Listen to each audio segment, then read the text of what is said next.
Grounded on the right side. Simeon's got it. One away. Drive around the majors presented by Mazda. Another IL stint for Edwin Diaz. He had struggled since coming off his first IL stint, and now he's right back on. Another reason not to listen to the jabronis on X. There was a upper body injury, maybe reoccurrence of the elbow, but it's the neck inflammation. That's your upper body. That counts. Are we hockey now? We do upper body, lower body? Is that how that works? We come up with all these different names. You know what it is? It's a vacation, so he can kind of get his thing going in the right direction. Well, I mean, you know he'll be in great shape in October because that's how the Dodgers roll. That's right. I mean, Blake Snell has come back. He's pitching great.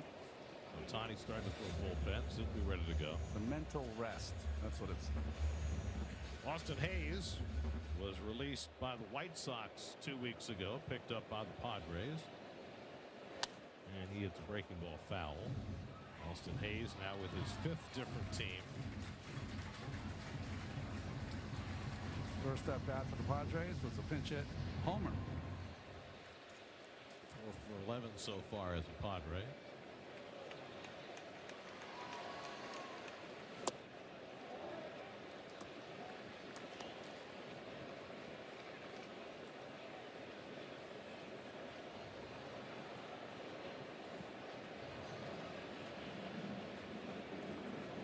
One-two from Thornton.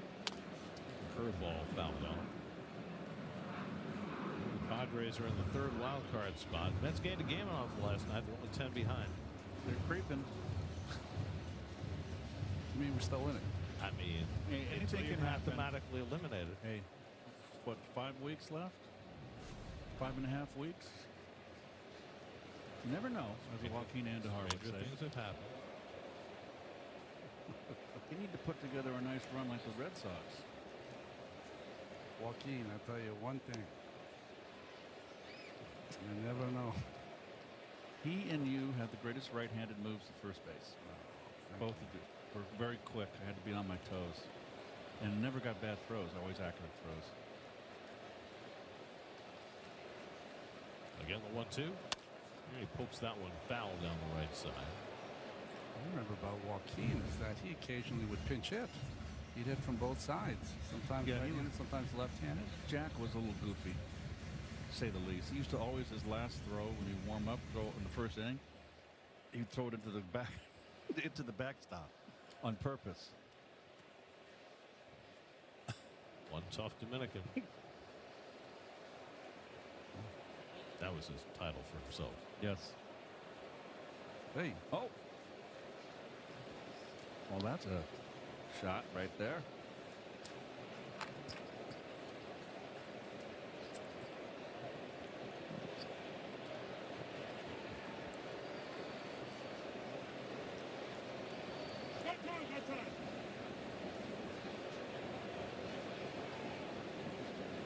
Thornton has the little bit of the start of maybe a mustache or. Well, he sees how the plane is blocking him. Why not try? Got him looking. Fastball right there to get Hayes. And Thornton has his 2nd strikeout.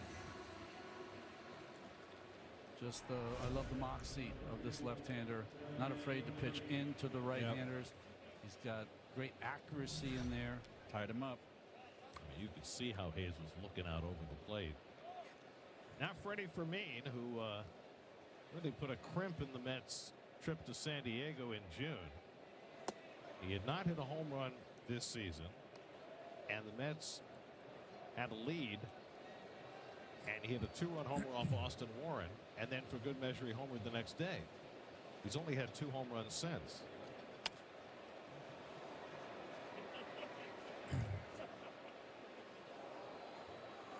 Again, the Padres won in that series was on the Fermin home run. By the way, Austin Warren, who gave up that home run, activated today by the Mets, coming off a forearm strain. That'll be a big help.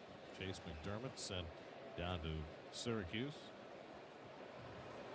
And Fermin bounces one toward third, foul. 1-2.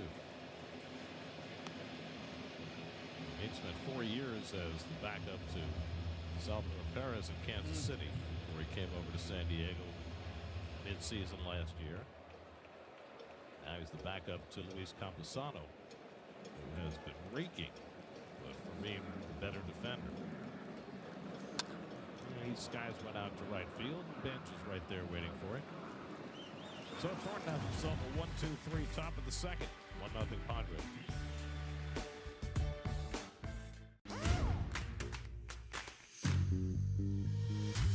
Big time savings are going on now at Mavis Tire. It's time to save big with Mavis Tire. Get your big time savings started early.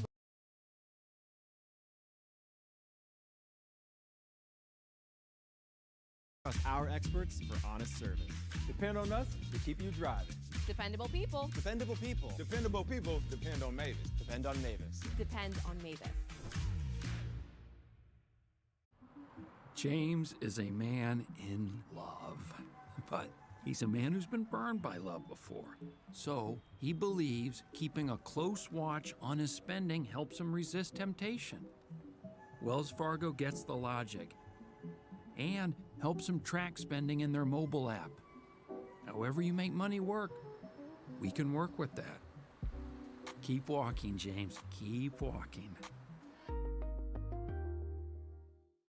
Hurry into the Ram Make This the Summer event for a great American deal. Now get 15% off select Ram 1500 models, plus no payments for 90 days. Or get 10% off select Ram 2500 and 3500 models. And get it all backed by America's best powertrain limited warranty.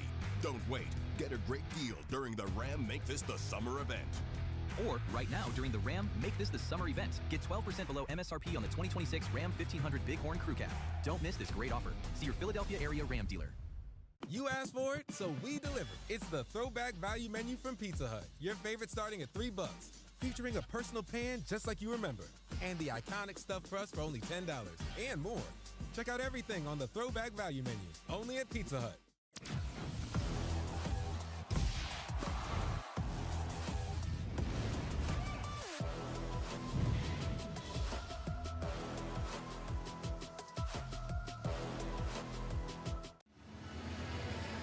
Beautiful 83-degree evening in New York. We're going to the bottom of the second. Nothing Padres, and we check in with Steve Gelbs, who has a special guest. Gary, whenever you get a chance to talk to a Hall of Famer, you take that opportunity. And here is the great Joe Torre. We're going to call you the former Mets manager, Joe Torre, okay? And listen, Joe, there are a lot of topics that I want to get into here in a short amount of time. But first and foremost, you're just coming off Dyersville, Iowa for the Field of Dreams game. You came out through the corn, first experience there. What was that entire experience like for you? It was really cool, Steve. I hadn't been there before. You know, they've had several games over there. It was amazing. And coming through the cornfields, you know, I was so sorry I didn't have my phone and, you know, just show people how you come through there. It was pretty wild. But then you get out on the field, and there are only like 7,500 fans, which is a full house there. It was really goosebumpy. It really was for me. And for you, too, I mean, you're so close with Don Mattingly to see him during that game and talk to him about everything that's been going on. That had to be an added benefit to that weekend. Well, I was happy to find out because Donnie, I think, over time where he hadn't been interviewed for a managing job, and now he's got one, and he's really into it. And I'm pleased about that because he's too good to let go. He's really special as far as the managing part and just being a human being. Now, Joe, it's almost unfathomable to say this, but we're just a few weeks away from the 25th anniversary of 9/11, and obviously the Mets and Yankees are going to be playing a very special Subway Series game that day. When you look back on that time, I mean, so much that was heartbreaking and devastating, but also you and the Mets, such uplifting stories as well. What is your proudest moment from that entire stretch of time? Well, Steve, when it happened, you know, all of a sudden baseball's on the back burner. You know, you had so many things to concern yourself with. My son worked in a financial district. I didn't know where he was, and finally found out he was on the other side of the Holland Tunnel. And I had a sister-in-law who flew for American Airlines, and I, you know, wanted to make sure she was okay. But you know, I really didn't, you know what baseball could do. And then we visited the Armory on the following Saturday, and I had several of my players and coaches, and we went in there, and these are the people who are waiting, you know, for the DNA of their loved ones. So we're walking around, and I was a little hesitant because this is a personal time for them. But this one family called us over, and Bernie Williams goes up to this woman. He says, "I don't know what to say, but you look like you need a hug." And with that, he gives her a big hug. And then people started coming over and showing us photos of their loved ones with Yankee jerseys and, you know, Yankee caps. And at that point in time, I realized that we had a job to do. And that was to try to distract them some way. And it's something, again, that they say that doesn't go away. They're right. It's when you start talking about it, you can't help but get choked up and realize someone came on our turf and did that to us. It's certain to be an incredibly emotional day. I know you're going to be a part of it as well in a few weeks when the Mets and Yankees play on 9/11. Something that happened the year after, though, continues to be so important. The work that you do with your Safe at Home Foundation. I know tonight you're here. It's an awareness night for your foundation. For people who don't know, what do you want out there about what you do and what you continue to hope to accomplish here with this foundation? Well, first off, Steve, let me say it's safeathome.org and gives you the information. We have safe rooms in schools with a master's level counselor. And these kids go in. We don't force them to talk about what's going on in their lives. But once they get comfortable, they realize that, you know, they're not the only ones dealing with this. And the two messages we want to send right away is it's not your fault and you're not alone. And, you know, we've had thousands of kids come through our program, and you know, if it wasn't for baseball for me, I don't know where I'd wind up. So I'm so grateful that you know, it's a successful program. Unfortunately, it's a subject that not a lot of people want to talk about because it's very difficult to try to find a solution. But there are kids out there that, even though they don't possess our last name, I think it's still our responsibility to take care of them. It's amazing work, Joe. Cannot appreciate the time enough, and thank you for the work that you continue to do, and we look forward to seeing you again in a couple of weeks, all right? Thanks, Steve. All right, back-to-back walks for the Mets to lead off this inning here. Gary, let's send it back to you. Thanks, Steve, and thanks so much, Joe, for everything. You know, Joe just turned 86, and he is just fantastic. Yes. So Christopher Morel not only walked in his first plate appearance as a Met, but won a successful challenge for ball 4. Now Marcus Semien bats with 2 men on and nobody out. And Robbie Ray, who continues to struggle with walks, throws a pitch that Semien swings at and pops up to shallow right for the first out. I think when you are facing Ray, I think it's so responsibility to really make him work, because I don't think he's the kind of pitcher at this point in this year who can throw 2, 3, 4 strikes in a row. It's not there right there this year. Well, since you can he's really joined the work him. Padres, You can get him out of the game early. He's now walked 10 batters in 10 1/3 innings. Machado playing on the cut of the grass with Ewing up, and I don't think Ewing's going to be bunting, to be honest with you. Ewing dropped to number 8 in the order against the left-hander. His numbers have been coming down against lefties lately, and he fouls the first one off his foot. And that one stung.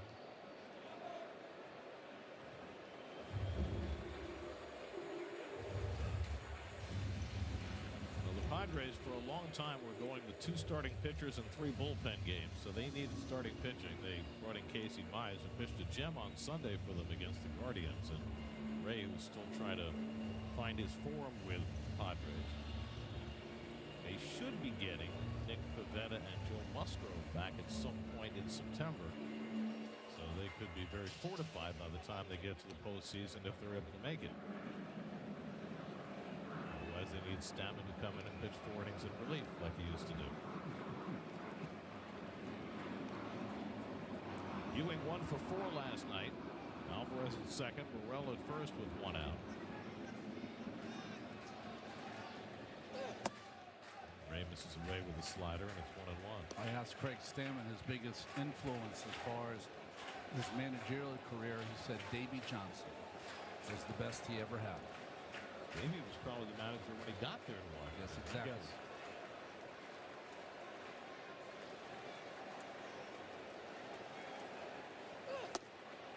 Ray continues to miss. 2 balls and a strike to Ewing. Despite all the walks, Ray's numbers recently have been pretty good. Last 10 outings, 1.85 ERA, but that takes a lot of work with all the walks. And now he's behind on Ewing 3-1 with the raging hot Luis Torrens waiting on deck. Robbie Ray, now 34 years old, came out of Brentwood, Tennessee, where he played on the same travel ball team with Mookie Betts. Ray was the slugger on that team.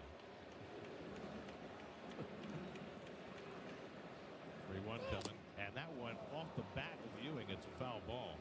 Ball 4. Bail out. Boy, Ray's all over the place. Yeah, he has really no release point. And I was saying it before, like, it's hard to pick up a guy as a hitter who every pitch is, you have no idea where it's going. There's no method to his madness, or so it seems. Started his career with Detroit. Traded for Doug Fister. Spent 6 years in Arizona. Has bounced around since. Now with his 6th different team.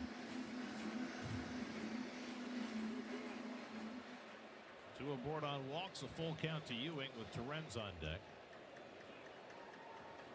And A.J. takes strike 3 call, and he's going to challenge that. He thought the pitch was high. It's already 1-4. I think it's a going challenge. It's going to be high. Bases loaded. And they win another one. So 3 walks in the inning, 2 of them on ball 4 challenges. Those are good challenges.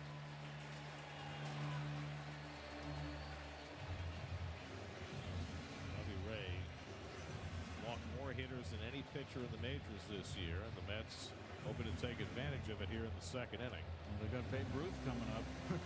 Well, recently, yeah. Luis Torrens over the last 7 games is 8 for 18 with 4 homers and 10 runs driven in. Crazy, right? Since August 4th, a 1.657 OPS.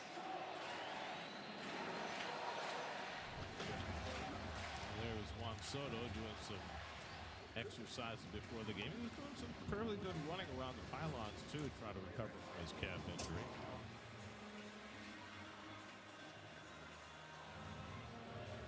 They asked Jose Iglesias about Soto before the game, and he said, he really looks good. I'm not sure about the hair.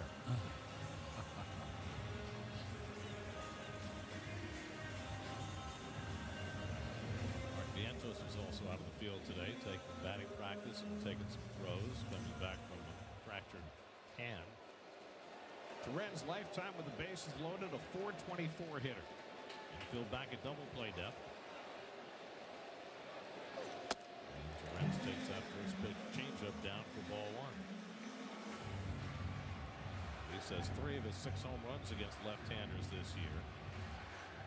Alvarez, Morel, and Ewing the base runners.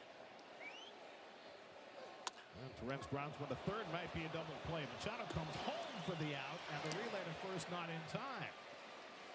He goes to second. Might have had a better chance of turning 2. It's around the horn double play. He gets rid of it quick.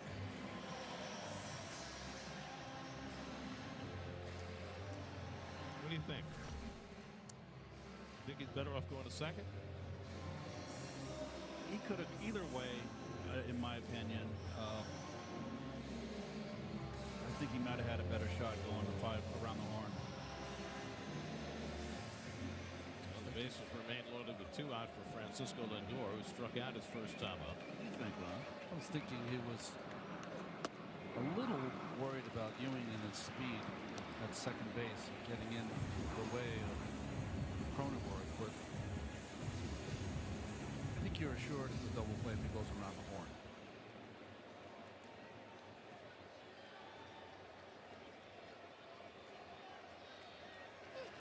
And Lindor flies one down the right field line. Over toward the corner goes Tatis near the wall, leaping, and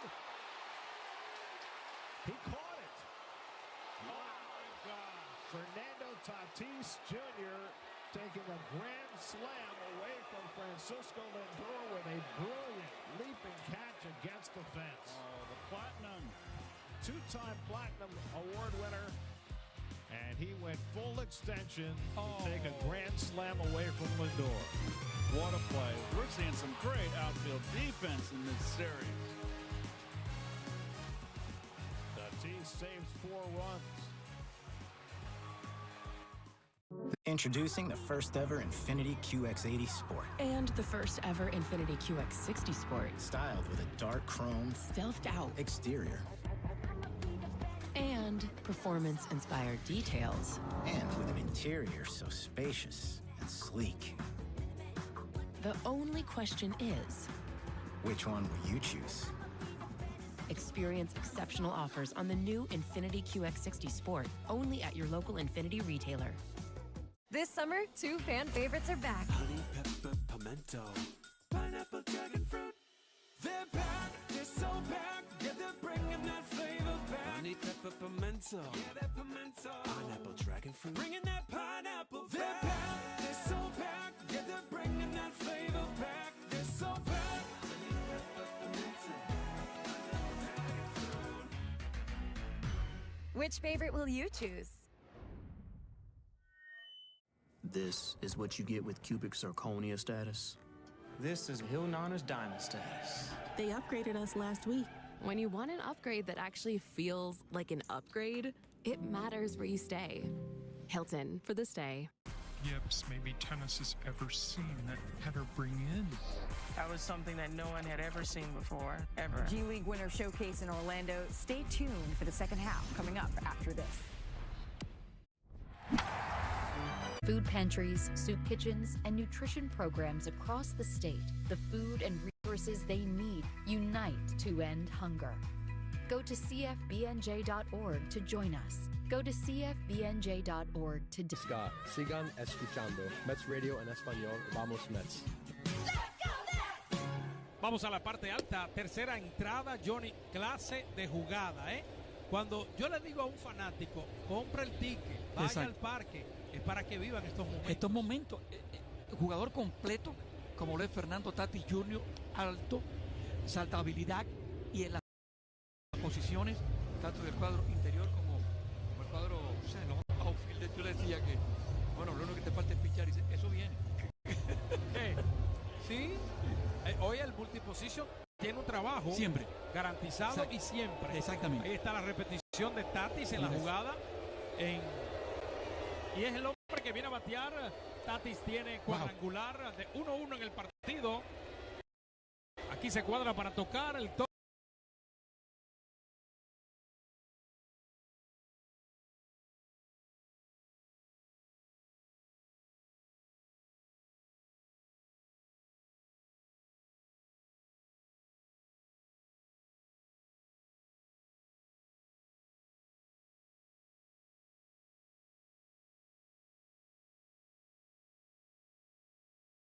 Wow, Craig Stegman y toda la banca de San Diego vuelto loco. Y no es para menos, ¿eh? No es para menos, porque lo que Tati acaba de hacer puede ser la historia para que San Diego un ejemplo, logre el triunfo. Es decir, era un 4-1 ese juego de pelota con ese batazo de Lindor. Correcto, y las bases congestionadas, pues ahí venía entonces el remolque.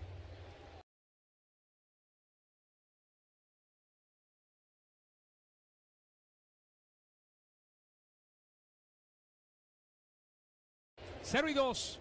Ya está colocado aquí contra la pared frente al jovencito Thornton. Lanzamiento piconazo, enterrada. Una bola y 2 strike ahora para Fernando Tatis Jr. Tenemos aquí la visita de... ¿Quién está aquí? Mira quién llegó. ¿Quién está aquí? Qué bueno que...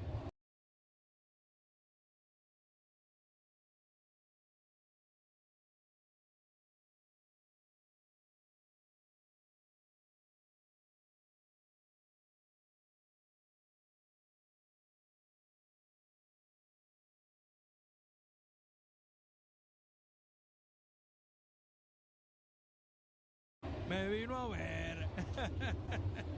Qué bueno. Iliana, ¿no?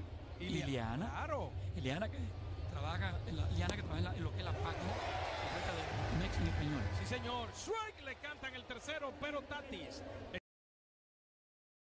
está desafiando aquí a Lázaro Díaz. Lázaro, gana una, por favor. Esta la perdió Lázaro. La perdió otra vez. Por amor a Dios, bola. Así que Lázaro de 3-3 en el día de hoy. Sí, Iliana, nuestra community manager para los Mex en español, igual que la cuenta nuestra, los Mex Radio, para todos esos videos, todas esas cosas que ustedes ven, pues nuestra buena compañera Iliana, pues es la persona que se encarga de que ustedes disfruten las buenas jugadas, los grandes batazos, la narración de nosotros, los comentarios de nosotros, y que lo mantiene informado. Sí, dos veces en Nagua. En República Dominicana. Sí. Nagua, es 2 veces en Nagua. Sí, llegando a Playa Grande. Exacto, entre Río San Juan y Playa Grande, Caletón.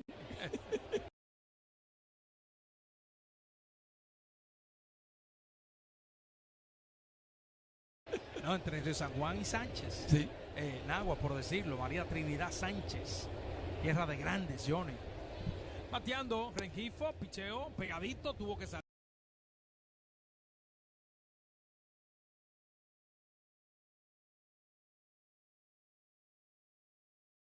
Allí es un conteo de 2 bolas y un strike para el bateador derecho, jugando en el prado izquierdo, Luis Rengifo. Mira la foto de él.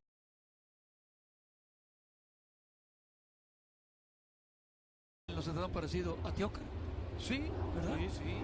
La barba también. La risa. La sonrisa. Baja. Es la tercera, 3 bolas y un strike aquí para Luis Rengifo. Venezuela tenía un boxeador también que se llamaba Huguito Rengifo, boxeador amateur de muchos años, y era de ahí también de Mananganagua. Lo perdió, base por bolas para Rengifo, y con 2 out, el equipo de San Diego pone corredor en primera. En esta parte alta de la tercera entrada, primera base por bolas que otorga en el partido el zurdo Seth Thornton, así que buen control. Esa es una parte que hay que destacar de este juego.